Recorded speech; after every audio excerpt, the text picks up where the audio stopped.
क्या हुआ था? फेंक दी थी छत पे थे। कौन फेंक दी थी? दादी। दादी? क्यों फेंकी थी?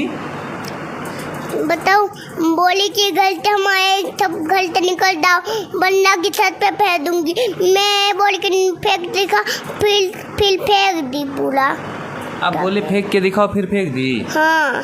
चोट लगा था? हाँ। रो रहे थे? हाँ, मैं बोली कि फिर वो छत पे उतरते गिर गई मट्टी पे, कपड़ा गंदा हो गया था मेरा। था ना उस पे से पूरा जैसे फेंकी ना तो छोटे भाई को यहाँ निशान है, यहाँ होठ पे भी है कटा हुआ थोड़ा सा। देखिए किस तरह से। नमस्कार दोस्तों, देखिए अभी हम नारायणी शक्ति फाउंडेशन के ऑफिस में हैं और हमारे साथ एक पीड़ित महिला बैठी हुई हैं। इनकी कहानी जब आप जानेंगे तो बहुत ही हैरान हो जाएंगे कि इनका शादी जो है पहले माँ बाप करवाते हैं। कोई दिव्यांग जो है लड़का था, जिसके कारण ये लड़की जो है कि उस लड़के को छोड़ के ये दूसरे शादी करती है और पहले लड़के के साथ भी इनका एक बच्चा था, वो उन्हीं को सौंप के ये आज़ाद हो जाती है। फिर दूसरे लड़का से यह शादी कर लेती है। दोनों शादी किए हिंदू रीति रिवाज से। अभी 3 बच्चा भी है। दूसरा जो इनका पति है उनके साथ इनका 3 बच्चा भी है। सब चीज़ अच्छा रहा। 3 नवंबर 2018 को इनका शादी हुआ है। एप्लीकेशन ये दी हुई है यहाँ। उसके बाद ये लोग बहुत अच्छे से रहे। अभी ठीक आज से ठीक 1 महीना पहले कहले इनके भाई का शादी था। शादी में जब ये लोग गए तो इनके पति इनको इस तरह से धोखा दिए, इस तरह से झूठ बोले, इनको वह झूठ सच लगा और ये मान गई। और ये लोग हैं बिहार के रहने वाले, समस्तीपुर के रहने वाले, लेकिन रहते हैं हरियाणा में। तो चलिए इनसे सारी बातें जानते हैं। और इनके पति जो है अभी दूसरा शादी कर लिए हैं, क्या सच्चाई है, सारी बातें मैं आप लोगों को बताऊंगा। हमारे साथ नारायणी शक्ति फाउंडेशन के राष्ट्रीय अध्यक्ष सरिता मैम भी है, सबसे बात करेंगे। पहले इनसे जानते हैं क्या सच्चाई है। आपका नाम क्या है? सुमन देवी। क्या हुआ है?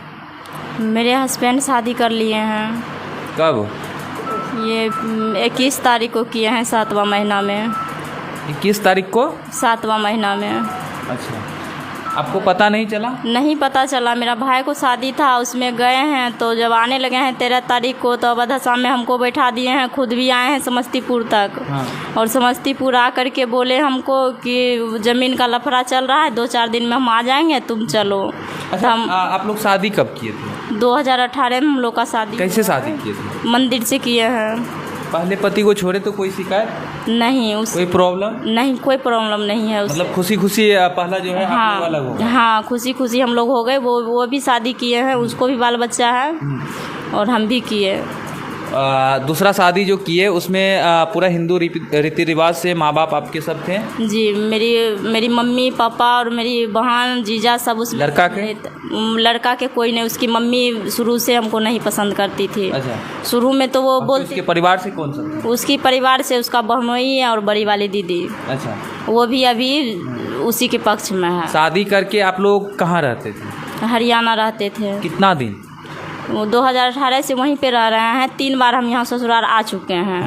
पहली बार आए हैं तो सासू माँ खूब बढ़िया से 2-3 दिन रखी है और यहाँ से हमको बढ़िया से विदा की है कि बाहर में मेरा बेटा रहता है, उसको खाना पीना वहीं पे रहो, वहीं पे बना करके देना और वहीं पे ठीक से रहेगी तुम।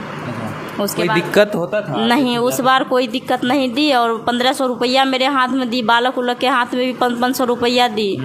उसके बाद यहाँ से हमको भेज दी। वहीं का लड़का से हमको गाड़ी में भी बैठवा दी हम सफ़र में। कितना बच्चा है अभी आप? अभी 3 है। 2 दूसरे पति से? हाँ, 2 लड़की है और 1 लड़का है। जब से शादी किए तब से लेके आज तक कोई पति में कोई झगड़ा? नहीं, कभी नहीं हुआ। किसी तरह का शिकायत आपका? नहीं, कभी नहीं। तो फिर अचानक से यह कैसे वो निर्णय ले लिए कि हमको दूसरा शादी करना है? जब भाई के शादी में जब गए थे 6 तारीख को, जब वहाँ पे पहुँचे तो इनकी मम्मी को मालूम पड़ा है कि वहाँ पे गए हुए हैं। अच्छा। तो वो उनको धमकी देने लगे हैं कि अगर घर नहीं आएगा तो हम जहर खा लेंगे। कौन? वो मेरे हस्बैंड के मम्मी। अच्छा। वो बोले कि अगर घर नहीं आएगा तो यहीं पे हम फांसी लगा लेंगे, चाहे जहर खा लेंगे। तो वो घर आ गए? हाँ, इसीलिए हमको बोले कि हम 10 तारीख को आ जाएंगे, 9-10 को। 11 तारीख को शादी था तो वहाँ से वो बोल करके वो वहाँ से निकल गए। मेरे पापा मम्मी सबसे बात। अच्छा, ये कब हुआ, कैसे हुआ? जब आप अपने भाई के शादी में आए उसके बाद से जो हुआ है वो चीज़ें थोड़ा बताइए कैसे हुआ? पहले से हमको तो कुछ मालूम नहीं था। हमको जब शादी कर लिया है उसके ऐसा शक वगैरह कि हाँ ऐसा ये कर सकता है? वो जितना मेरे लिए करते थे ना, कभी मेरे पे शक उन पे हो ही नहीं सकता। कैसा व्यवहार था? बहुत बढ़िया व्यवहार था। कभी वो मांस मछली नहीं खाते थे, सप्ताह में नहीं होनी 2 दिन 3 दिन वो लाते थे। बाल बच्चा को संडे जब होता था ना तो ले के जाते थे कि सुमन जो लेना है तुम भी ले लो, बच्चे को भी दो। खुद ले जाते थे संडे घुमाने। फिर ऐसे कैसे बदल गए आप? वो सब उनकी मम्मी करवाई है। सब उनकी मम्मी करवाई जी। फ़ोटो थोड़ा दीजिएगा। इन्होंने फ़ोटो भी दिया है मुझे। देखिए इस फ़ोटो में पहले हम दिखाएंगे इनके शादी का फ़ोटो। यह फ़ोटो आप देखिएगा कितना अच्छा से धूमधाम से ये लोग शादी किए हैं, अच्छे से खुशी से। और देखिए जो साथ रह रहे थे वो भी फ़ोटो है, बहुत सारा फ़ोटो है। देखिए कितना अच्छा है, लड़का भी अच्छा है और ये लड़की भी अच्छी है, दोनों का अच्छा जोड़ी है। देखिए सब चीज़ अच्छा है। लेकिन इसके बाद से अब आपको हम 2 फ़ोटो दिखा रहे हैं। मैडम दिखाइएगा वो फ़ोटो आप। और ये फ़ोटो देखिए, ये दूसरा शादी का फ़ोटो है। ये कैसे कोई कर सकता है मैडम? मतलब ये कैसे कर सकता है? एक बीवी, 3 बच्चे और सब चीज़ अच्छा, कहीं कोई शिकायत भी नहीं है इनको, लेकिन अचानक से इतना बड़ा बदलाव, इतना बड़ा झूठ कैसे? देखिए, सबसे बड़ी बात है कि मैं इस महिला के प्रशंसा करना चाहती हूँ कि आज हमारे पास एक आवेदन डाली है, अपने परेशानियों को लेके आई है। लेकिन सबसे अच्छा इसमें मुझे ये बात लग रहा है कि इसके पति इसको धोखा दे चुका है, फिर भी अपने पति के अच्छाई को बताने से ये पीछे नहीं हट रही है। ये इसकी बहुत बड़ी खूबसूरती है। और ऐसी सुलझी हुई, ऐसी समझदार महिला को यदि वो पुरुष धोखा दिया है तो कहीं ना कहीं वो बहुत बड़ा अपराधी है। क्योंकि बहुत सारे मामला में ऐसा देखा जाता है कि कुछ पुरुष जब दूसरी शादी करते हैं तो उसमें वो ये कंप्लेन करते हैं कि मतलब ये झगड़ालू थी, हमारे साथ अच्छा से नहीं रहती थी, मैं काफ़ी परेशान हो गया था जिसके वजह से मैं दूसरा शादी कर लिया। लेकिन इस केस में आज भी देखिए इसका पति इसको धोखा दे चुका है, फिर भी ये सुलझी हुई है। आज भी अपने पति की प्रशंसा करने से ये पीछे नहीं हट रही है। अच्छा ये चीज़ बताइए, जब उनका शादी हुआ तो आपको कैसे पता चला? हमको जब शादी भी हो गया फिर भी वो बात करते रहे कि फ़ोन उनका बंद आता था। जब उनका मन होता था, घर से बाहर होते होंगे तो वो फ़ोन करते थे। शादी हो गया उसके बाद हमको भेजे हैं, किस तारीख को शादी हुआ, 22 तारीख को हमको 5,000 रुपया भेजे हैं कि हमको थोड़ा तबीयत ख़राब था, चक्कर उक्कर आने लगा था। वहाँ पता नहीं, वहाँ शादी उदी हो रहा था, भीतर भीतर हमें भी कुछ घुटन सा अजीब सा हो रहा था, तो चक्कर उक्कर खा करके हाँ महसूस हो रहा था। गलत हो रहा है। हाँ, तो उसके बाद वो एक ढेला है, वाल्मीकि है मेरे रूम के पास, उनके फ़ोन पे वो पैसा भेजे कि सुमन को हॉर्लिक्स ला के दे दो कि हॉर्लिक्स पिएगी। हमको भी फ़ोन करके बोले हैं कि हॉर्लिक्स ले आना, दूध ला करके हॉर्लिक्स पीना, नहीं होगा तो पानी चढ़ा लेना। तो हम बोले आप आइएगा ना तो हम अपने ठीक हो जाएंगे। ओके। उसके बाद जो है कि आप पति से मिलने के लिए गए, पति से बात किए, यह सारी चीज़ें जब आपको पता चला तो पति का क्या कहना है? पति को निकाल दिया कमरे से, वहाँ पे थे ही नहीं। सासू माँ वहाँ से निकाल दिया, वो लड़की को भी और इनको भी। अच्छा। हमको जाने से पहले, और रूम में ताला लगा दी। वहाँ पे गए हम लोग, गेट पे खड़ा रहे। उसके बाद थोड़ा देर बाद जो है घर आप रहने के लिए गए थे? हाँ, घर रहने के लिए गए थे। जब वहाँ गेट पे गए हैं तो थोड़ा देर 5-10 मिनट हुआ है, धाई धाई सब निकली है। उसके वहाँ पड़ोसी है, उसके गोतिया उतिया ना है, गोतिया में तो किसी से उसको बनता ही नहीं। दूसरा जाता है कि 3-4 घर उसको बनता है। एक आशा है, बीना भारती, और मेरी सास का नाम है बीना देवी, और एक आरती कुमारी मेरी ननद है। कौन सा थाना नज़दीक पड़ता है? कल्याणपुर। कल्याणपुर। हाँ, और एक भारतीपुर का मामला है ना? हाँ, एक भारती देवी है। 2 ननद है, आरती और भारती, 2 ननद है और सास है, और सास की एक बहन है। और उसके बाद जो है एगो आशा है, वो बीना भारती वहीं की। आप बोल रहे थे कि आपके बच्चे को मारपीट भी की? हाँ, तो सब मिल करके मारपीट करने लगी। मेरी बड़ी वाली दीदी थी और मेरी नानी थी, हम थे, और सबको उठाते थे बरामदा से सीधे रोड पे फेंकते थे। इसका हाँ, बच्चा को सर फूट गया। बिल्कुल। हाँ, बच्चा ये छोटा बच्चा आपको नहीं दिख रहा होगा कैमरे में उतना अच्छे से। इनके माथे में अभी भी निशान है, दाग है। और कैसे कोई इतना छोटा बच्चा को फेंक सकते हैं, मतलब उठा के ऐसे फेंक सकते हैं? और ये छोटा बच्चा का देखिए ये निशान दिखा रहा है। दिखाओ बाबू, कहाँ निशान है? क्या हुआ था? फेंक दी थी छत पे थे। कौन फेंक दी थी? दादी। दादी? क्यों फेंकी थी? बताओ, बोली कि घर से हमारे सब घर से निकल जाओ, वरना की छत पे फेंक दूंगी। मैं बोल के फेंक देखा, फिर फेंक दी पूरा। आप बोले फेंक के दिखाओ, फिर फेंक दी? हाँ चोट लगा था? हाँ रो रहे थे? यहाँ मैं बोली कि तत फिर वो बस पे उतरते गिर गई मट्टी पे, कपड़ा गंदा हो गया था मेरा। सीढ़ी था ना, उस पे से पूरा जैसे फेंकी ना तो सीढ़ी पे लड़का हाँ। छोटे भाई को यहाँ कौन निशान मारा है, यहाँ होठ पे भी है कटा हुआ थोड़ा सा। देखिए किस तरह से छोटे बच्चे को मैडम। तुम्हारे छोटे भाई को कौन मारा है? तुम्हारे छोटे भाई को वो वाली वो की बेट की लीदे रुको उसकी बेटी। उसकी अच्छा, बेटी। दादी की बेटी अच्छा हुआ हुआ इस बच्चे को मारी है। अब बतला दीजिए कि मतलब वो एक मतलब समझ लीजिए तो वो औरत नहीं है, एक उसको रक्सिनी बोलेंगे, राक्षसी है, इंसान है ही नहीं। इतने मासूम बच्चों को भी कोई मार सकता है। इसके बाद इसका सोचिए, इसका और उसी का भाई का ये बेटा है, उसी के भाई का बेटा है।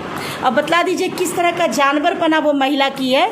तो चलिए कोई बात नहीं है, हम लोग बहुत जल्दी उससे मिलेंगे, आने वाले समय में बहुत जल्दी उससे मिलेंगे और प्रश्न करेंगे कि तुम इतना हिंसक कर्म कैसे की, और प्रशासन के सामने भी इन सारे बातों को रखेंगे कि छोटे छोटे बच्चों को किस तरह से उसने प्रताड़ित किया, किस तरह से जान से झगड़ा करती और झगड़ा करना भी कोई उचित नहीं जैसे है। छत से अभी ये बच्ची बोल रही है कि मुझे छत से फेंक दी, ये एक मट्टी का कोई ढेरा उड़ा होगा उस पर गिरी जिसके वजह से ये बच गई।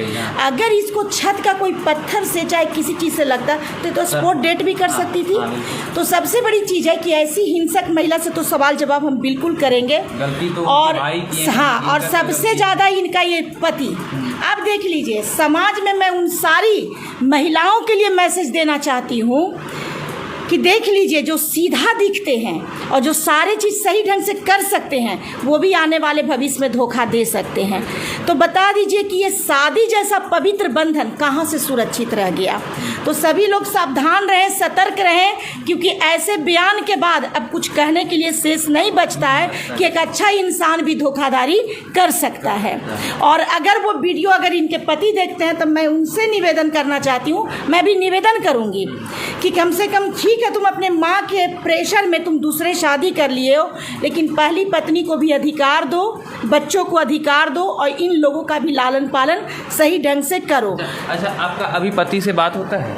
नहीं, वो 1 तारीख को बात किए थे मेरे से शाम को 4-4:30 बजे के लमसम फ़ोन किए थे और बोले कि सुमन कैसी है। जैसे वो पहले हमको बेटा बेटा करते रहते तो वैसे ही बोले कि बेटा कैसी है। तो हम रोने लगे हैं, तो बोला रो मत, अभी टाइम नहीं है उतना हमको बात करने का।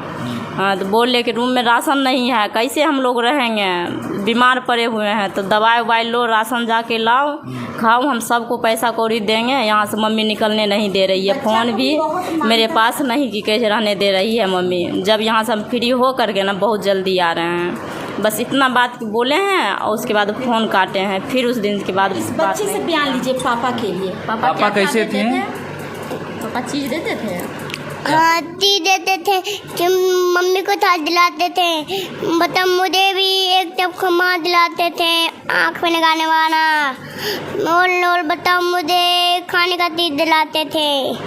पापा अच्छे थे? हाँ, फिर कोई और लड़की से शादी कर ली है।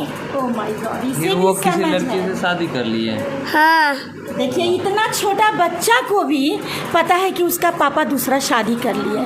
अब बताइए आने वाली जनरेशन को कैसा शिक्षा मिल रहा है, किस तरह से मतलब कलयुग से इतना तेजी में बढ़जुग आया है कि लोग रिश्ते के, प्रेम के, और मतलब होता है ना, मतलब एकदम धज्जी उड़ा दिए हैं। अब तो मजाक बन गया, पति पत्नी का रिश्ता, बाल बच्चे का रिश्ता, पिता का रिश्ता, सब मजाक बनते जा रहा है। तो देखिए, हम लोग तो वहाँ के थाना भी जाएंगे और थाना से भी बात करेंगे, क्योंकि इसका जो भी मामला है सो कौन सा थाना का है, कल्याणपुर थाना का मामला है। और हम लोग पूरा प्रयास करेंगे कि इन लोगों को उचित इंसाफ दिला सके। और ठीक है, अब तो जाने के बाद ही बाकी बात देखिए कि कितने अच्छे से ये लोग रह रहे थे, थोड़ा सा भी शक नहीं, थोड़ा सा भी संदेह नहीं, लेकिन अचानक से कैसे बदल जाता है लड़का, किसी को कोई पता ही नहीं चलता है। और शादी कर लेते हैं, शादी करने के बाद भी वो अच्छे से निभाते हैं, झूठ बोल के कि हाँ हम अभी यहाँ हैं इस कारण ये काम से। उसके बाद जब इनको पता चला, अभी फ़ोटो भी हमारे पास सबूत है, और उसके बाद से लड़का कहीं न कहीं फरार है या गायब है। आप देख ही रहे हैं, सिम मोबाइल सब ऑफ करके जो है कि कोई बातचीत अभी नहीं हो रहा है। उसके बाद ये लोग रहने के लिए भी गई, लेकिन वहाँ के उनके परिवार वाले किस तरह से इनके साथ व्यवहार किए वो भी चीज़ें आप लोग सुने। नारायणी शक्ति फाउंडेशन की पूरी टीम यहाँ से जाएगी और इनको इंसाफ दिलाएगी। बाकी बात आप लोग क्या सोचते हैं इस वीडियो के बारे में कमेंट कर अपना राय जरूर दीजिएगा। अगर आप फेसबुक पेज पे देखते हैं फॉलो कीजिए, यूट्यूब चैनल पर देखें सब्सक्राइब कीजिए।